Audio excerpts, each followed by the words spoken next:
Hit TV YouTube channels లో మీ వ్యాపార ప్రకటనలకు మరియు ప్రమోషనల్ ఇంటర్వ్యూస్ కోసం వెంటనే సంప్రదించండి. ఇప్పుడున్న పరిస్థితి ఏంటమ్మా? అంటే ఇప్పుడు పెళ్ళి ఎంతకాలం అయింది మీది? ఈ రెండో పెళ్ళి? దగ్గర దగ్గరగా 10 years అవుతుంది సార్. నేను నిజంగా ఎంత బాధపడుతున్నానంటే సార్, అక్కడ ఉండలేను, అలా అని ఇక్కడికి రాలేను సార్, అమ్మ వాళ్ళ ఇంట్లోకి.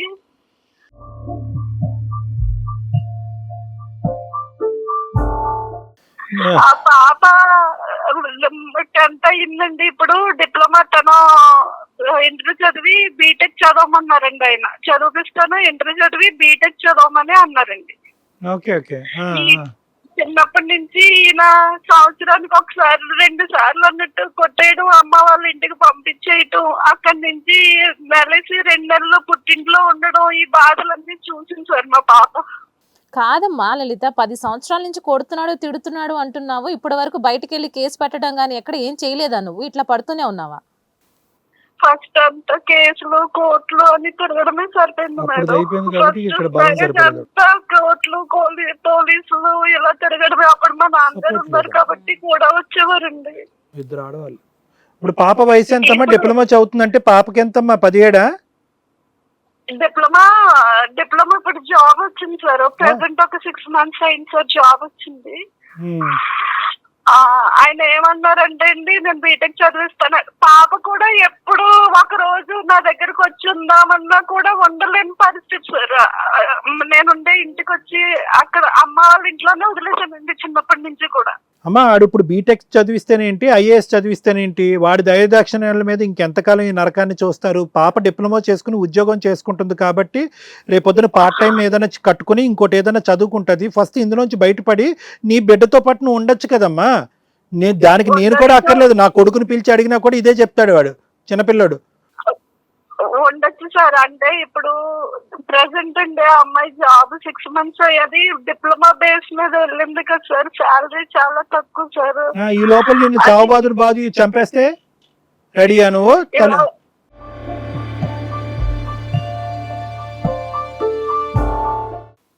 ప్రెసెంట్ ఇలా మళ్ళీ ఒక 3 months బ్యాక్ ఇలా కొట్టేసి పంపిస్తే వచ్చేసి వేరేగా ఇల్లు తీసుకుని ఇక్కడ ఉంటున్నాం సార్. వేరే ఊర్లో ఉండాల్సి వచ్చింది సార్. ఎవరెవరు ఉంటున్నారమ్మా?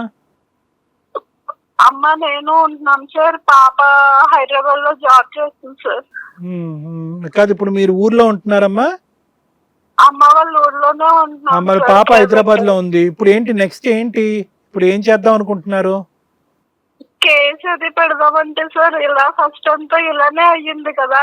ఇప్పుడు కూడా అప్పుడంటే నాన్నగారు బతుకున్నారు, సపోర్ట్ చేశారు సార్. ఫ్యామిలీ సపోర్ట్ అంటే కేసులు కోర్టులు గొడవలు అంటే ఎవరు సపోర్ట్ కూడా లేదు సార్. ఇప్పుడు ప్రెసెంట్ నా బతుకు నేను బతుకుతాను, నన్ను ఎలా వదిలేయండి, నా పిల్లతో నేను వదులుతాను అంటే డైలీ ఫోన్ చేసి వచ్చి నేను చూసుకుంటాను, నేను చేస్తాను అని అంటున్నారండి.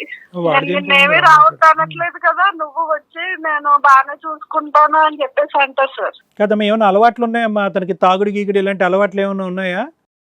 డ్రింకింగ్ ఉంది సార్. ఇప్పుడు నిన్ను కొట్టినప్పుడల్లా తాగే కొడతాడా? అవును సార్.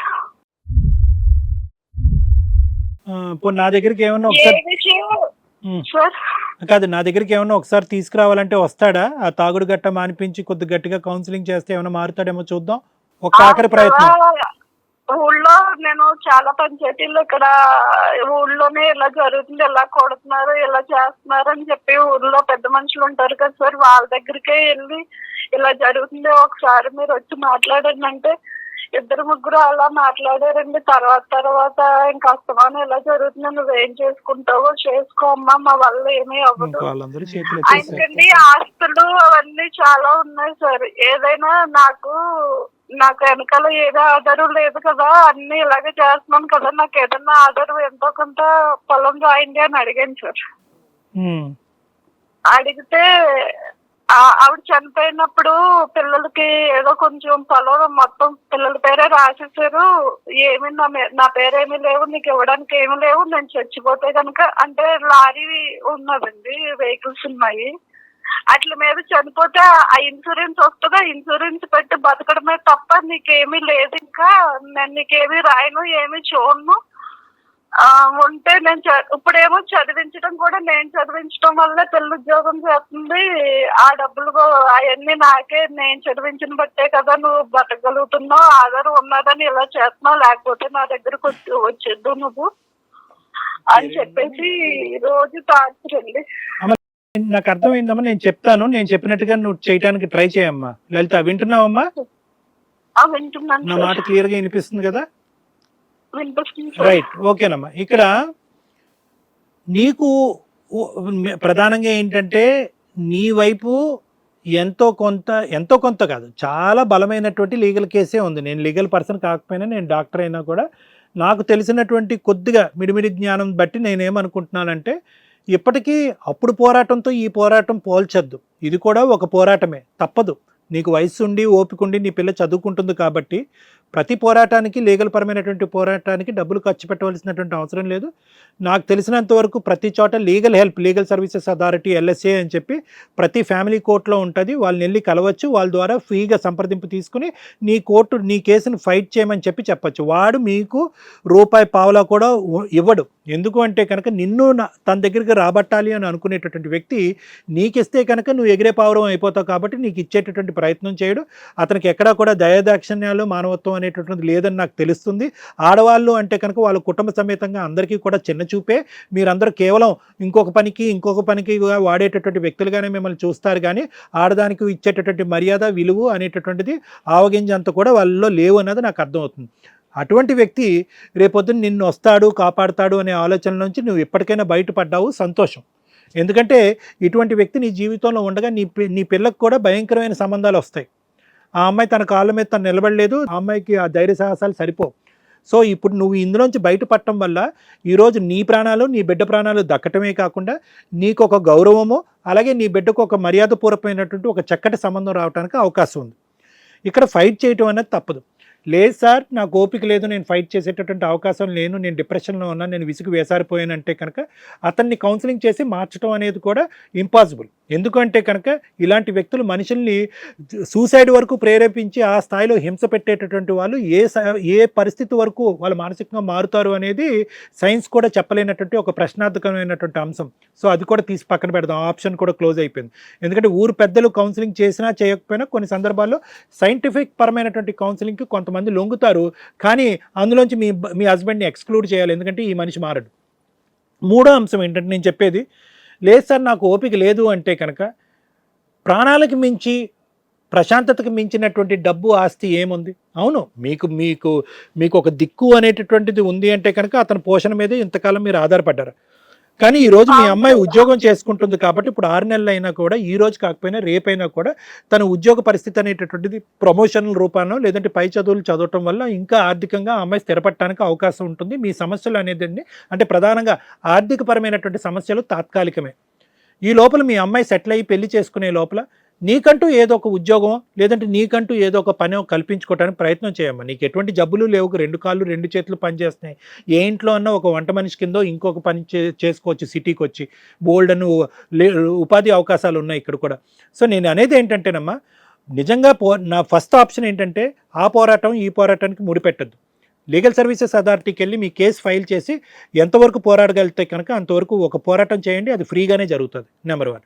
నెంబర్ 2 ఏంటంటే కనుక ఒకప్పుడు ఆ పోరాట పట్టుమి నాలో లేదు అంటే కనుక మీ అమ్మాయితో పాటు ఉంటూ నీ బ్రతుకు తెరుకు నీకేదైనా ఉద్యోగం చేసుకుంటూ ఒక మంచి సంబంధం చూసి మీ ఆడపిల్లని ఒక ఇంటిదాన్ని చేయడానికి ప్రయత్నం చేయి. ఆ మనిషి దగ్గర పోవటానికి కానీ, ఇంకో పంచాయతీ పెట్టి పెద్దల సమక్షంలో కూర్చోపెట్టి తూతూ మంత్రంగా ఏదో చేయటం కానీ, కౌన్సిలింగ్కి తీసుకెళ్ళటానికి ప్రయత్నం చేయటం కానీ వ్యర్థం. ఇది నా ఆలోచన. సార్ అంటే మ్యారేజ్ చూస్తా ఉంటే పాపకి ఫస్ట్ అలా అయ్యింది, సెకండ్ ఇలా అయ్యింది. మీ అమ్మకి సెకండ్ మ్యారేజ్ ఇలా అంటున్నారు, రేపన్న రోజుని ఇలా జరిగింది మీ అమ్మకని పాపని ఏమైనా అంటారేమో అని చెప్పేసి సంబంధాలు నాకు తెలుసమ్మా, ప్రతి తల్లి అనేటటువంటి డైలాగే ఇది. నాకు తెలుసు, తల్లి ప్రేమ అలాంటిది. ఎందుకంటే పాపకు మంచి సంబంధాలు రావాలి అంటే కనుక తల్లి తండ్రి పక్కనే ఉంటూ ఈడు జోడుగా కనిపిస్తే బిడ్డకు మంచి సంబంధాలు వస్తాయని చెప్పి. కానీ నీ పిల్లకి పెళ్ళి అయ్యే లోపలే వాడి చావు దెబ్బల వల్ల నువ్వు చచ్చిపోతే తల్లి అనేటువంటి బిడ్డను ఎవరన్నా పెళ్లి చేసుకుంటారు అప్పుడు పరిస్థితి. కాబట్టి ఈ పట్టింపులు, ఈ ఆలోచనలు, ఈ విపరీతంగా యాంగ్జైటీలు ఇవన్నీ తీసి పక్కన పెట్టండి అమ్మా. ఒక తల్లిగా మీరు ఉంటే కనుక ఆ అమ్మాయికి కొండంత బలం.